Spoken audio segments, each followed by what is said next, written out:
अस्सलामुअलैकुम viewers. I am doctor any. उम्मीद और दुआ है आप अपनी फैमिली के साथ हमेशा सलामत और हंसते मुस्कुराते रहें।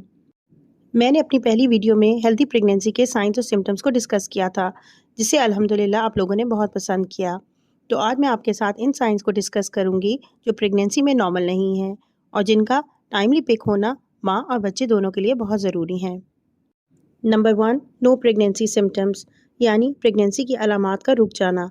अगर आपको लगे कि प्रेगनेंसी वाली फीलिंग्स रुक गई हैं, यानी मॉर्निंग सिकनेस, कमर में दर्द, थकावट जो आप पहले महसूस करती थी वो अचानक ख़त्म हो गई हैं, या बेबी की हरकत महसूस ना हो, तो फ़ौरन डॉक्टर के पास चेक करवाएं और इसकी वजह मालूम करें कि प्रेगनेंसी सिम्टम्स क्यों रुक गए हैं। इसका मतलब है कि आपका बीटा एचसीजी हार्मोन का लेवल, जो कि प्रेगनेंसी हार्मोन है, इसका लेवल बहुत कम हो गया है, जो कि अनहेल्दी प्रेगनेंसी सिम्टम है और हो सकता है बच्चे के साथ कोई मसला हो। Number 2, bleeding. अगर आपको पहले ट्राइमेस्टर में पेट में दर्द, गनूदगी और थोड़ी स्पॉटिंग या ब्लीडिंग हो, तो ये निशानी होती है एक्टोपिक प्रेगनेंसी की, जिसमें बेबी यूट्रस की जगह ट्यूब्स या किसी और जगह इम्प्लांट हो जाता है। अगर ज़्यादा ब्लीडिंग के साथ पेट में शदीद दर्द हो, तो वो मिसकैरेज की अलामत है। अगर तीसरे ट्राइमेस्टर में ब्लीडिंग हो सकता है कि आपके बच्चे का प्लेसेंटा नीचे हो, यानी प्लेसेंटा प्रीविया हो। और अगर साथ शदीद दर्द हो, तो ये निशानी इस बात की है कि आपका प्लेसेंटा यूट्रस से अलहदा हो गया है, जिसे प्लेसेंटल एब्रप्शन कहते हैं। और ये इमरजेंसी सिचुएशन होती है और ये भी अनहेल्दी प्रेगनेंसी की निशानी है। Number 3, fundal height. Pregnant female का वजन 12 से 15 हफ्ते के बाद बढ़ना शुरू हो जाता है और जैसे जैसे महीने बढ़ते हैं बेली का साइज़ भी महीनों के हिसाब से बढ़ता है। अब जब डॉक्टर फंडल हाइट को नापते हैं और अगर वो ठीक बढ़ रही हो, तो ये इंडिकेट करता है कि बेबी ठीक ग्रो कर रहा है। लेकिन अगर बेली साइज महीनों के हिसाब से ना बढ़े, तो ये अनहेल्दी प्रेगनेंसी की अलामत है। Number 4, placental position. अगर प्लेसेंटा बिल्कुल नीचे यूट्रस के मुंह यानी सर्विक्स के पास अटैच हो, तो इसे लो लाइन प्लेसेंटा या प्लेसेंटा प्रीविया कहते हैं। ये बहुत रिस्की होता है। इसमें प्रेगनेंसी के दौरान हैवी ब्लीडिंग हो सकती है और सिजेरियन सेक्शन के चांसेस भी ज़्यादा हो जाते हैं। प्लेसेंटा प्रीविया के केसेस में ऑपरेशन के दौरान ब्लीडिंग ज़्यादा होने की सूरत में खून लगाना पड़ सकता है और ऐसे पेशेंट्स को एडवाइस किया जाता है कि आप 3 से 4 खून की बोतलों का इंतज़ाम रखें। ऐसे मरीज़ जिनका पहले 1 या 2 ऑपरेशन हो चुके हैं और इनका लो लाइन प्लेसेंटा है, तो ऐसे केसेस में प्लेसेंटा बाज़ औक़ात यूट्रस की दीवार के साथ बिल्कुल चिपका होता है और सिज़ेरियन के दौरान बहुत ज़्यादा ब्लीडिंग होने के इम्कानात होते हैं और मज़ीद ब्लड ट्रांसफ्यूजन की ज़रूरत पड़ सकती है। प्लेसेंटा की ये एबनॉर्मल पोजीशन भी अनहेल्दी प्रेगनेंसी की निशानी है। Number 5, weight gain. प्रेगनेंसी में 9 से 5 किलो के वेट गेन को नॉर्मल समझा जाता है और ये डिपेंड करता है कि आपका प्रेगनेंसी से पहले कितना वेट था। इस हिसाब से अगर आप प्रेगनेंसी से पहले अंडर वेट हैं, तो पूरी प्रेगनेंसी में आप 12 से 18 किलो वज़न बढ़ा सकती हैं। अगर आपका वज़न ऑलरेडी नॉर्मल है, तो आप 9 से 15 किलो तक वेट गेन कर सकती हैं।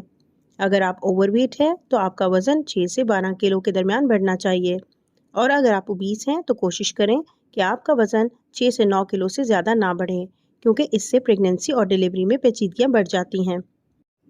Number 6, amniotic fluid levels. Baby जिस थैली या सैक में मौजूद होता है, इसमें पानी होता है, जो इसकी ग्रोथ और मूवमेंट में हेल्प करता है। इसे एमनियोटिक फ्लूइड कहते हैं। इसकी ख़ास मिकदार होती है जो हफ्तों के हिसाब से बढ़ती है और इसकी मिकदार हद से ज़्यादा या कम होना भी अनहेल्दी प्रेगनेंसी की निशानी है। क्योंकि जब यूट्रस में पानी ज़्यादा होगा यानी पॉलीहाइड्रामियाज होगा, तो यूट्रस ओवर डिस्टेंडेड होगा, पेट बढ़ जाएगा, सख्त हो जाएगा, जिसकी वजह से टाइम से पहले पेन्स आ सकती हैं या वाटर बैग लीक कर सकता है। इसके अलावा बेबी का हेड फिक्स होने में मसला हो सकता है, बच्चा उल्टा या टेढ़ा हो सकता है, यानी मैल पोजीशन हो सकती है, प्लेसेंटल एब्रप्शन यानी आवल फट सकती है और इन सब वजूहात की वजह से सिजेरियन सेक्शन का रिस्क बढ़ जाता है और डिलीवरी के वक्त ब्लीडिंग ज़्यादा हो सकती है। लेकिन अगर ओलिगोहाइड्रामियाज हो, यानी पानी कम हो या मज़ीद कम हो जाए और बेबी की हरकत भी कम हो जाए, तो बच्चे के फेफड़े मजबूत करने वाले इंजेक्शन लगाकर डिलीवरी जल्दी करना पड़ सकती है, ताकि बच्चे को बचाया जा सके और जल्दी डिलीवरी की सूरत में बच्चे को नर्सरी में रखने की ज़रूरत पेश आ सकती है। Number 7, control of sugar and blood pressure. Pregnancy में शुगर और ब्लड प्रेशर का कंट्रोल बहुत ज़रूरी है। अगर शुगर का कंट्रोल मुनासिब नहीं होगा, तो बेबी का वज़न नॉर्मल से बहुत ज़्यादा बढ़ सकता है, जिसे मैक्रोसोमिक बेबी कहते हैं, या बच्चे की ग्रोथ मुतासिर हो सकती है और टाइम से पहले डिलीवरी का रिस्क बढ़ जाता है। प्रेगनेंसी के 24 हफ्ते पर एक टेस्ट, जिसे ओरल ग्लूकोज टॉलरेंस टेस्ट कहते हैं, करवाया जाता है। पहले फास्टिंग ब्लड शुगर चेक की जाती है, फिर 75 ग्राम ग्लूकोज पानी में मिलाकर पीने के लिए दिया जाता है। फिर 1 घंटे और 2 घंटे के बाद शुगर चेक की जाती है। अगर फास्टिंग शुगर 92 से कम, 1 घंटे के बाद की शुगर 180 से कम और 2 घंटे के बाद की शुगर 153 से कम हो तो ये नॉर्मल है। घर में अगर आप शुगर चेक करें तो खाने से पहले की शुगर यानी फास्टिंग ब्लड शुगर 95 से कम, खाने से 1 घंटे के बाद की शुगर 140 से कम और खाने के 2 घंटे के बाद की शुगर 120 से कम हो तो ये नॉर्मल है। इसी तरह अगर ब्लड प्रेशर 120/80 से ज़्यादा हो तो ये भी अनहेल्दी प्रेगनेंसी की निशानी है। इसके अलावा प्रेगनेंसी में अगर हाथ पांव पर स्वेलिंग ज़्यादा हो जाए तो आप अपना ब्लड प्रेशर चेक करवाइए, क्योंकि हाई ब्लड प्रेशर यानी प्रेगनेंसी इंड्यूस्ड हाइपरटेंशन और प्री क्लैम्पशिया में हाई बीपी के साथ हाथ पांव और फेस पर स्वेलिंग ज़्यादा हो जाती है। Number 8, baby movements. दूसरे ट्राइमेस्टर में बच्चे की मूवमेंट तीसरे ट्राइमेस्टर के निस्बत ज़्यादा होती है। तीसरे ट्राइमेस्टर में बच्चे की हरकत किक्स की सूरत में होती है। अगर आपको 2 घंटे में 10 किक्स महसूस हो तो ये नॉर्मल है। कोशिश करें खाने के बाद बाएं करवट लेटकर बेबी की हरकत महसूस करें। अगर बच्चे की हरकत कम हो या बिल्कुल महसूस ना हो तो फौरी अपनी डॉक्टर से रब्ता करें। 28 हफ्ते के बाद बेबी की मूवमेंट का ख्याल रखना बहुत ज़रूरी है। अगर 28 हफ्ते के बाद बेबी की हरकत कम होती है तो इसका मतलब है कि इसकी तरफ ब्लड फ्लो कम है, जिसकी वजह यह है कि या तो माँ का ब्लड प्रेशर हाई है या बच्चे का पानी कम हो गया है, माँ को शुगर है या कोई और पुरानी मेडिकल प्रॉब्लम है। तो अगर ये तमाम अलामात मौजूद हैं तो ये भी अनहेल्दी प्रेगनेंसी के सिम्टम्स हैं। Number 9, anaemia.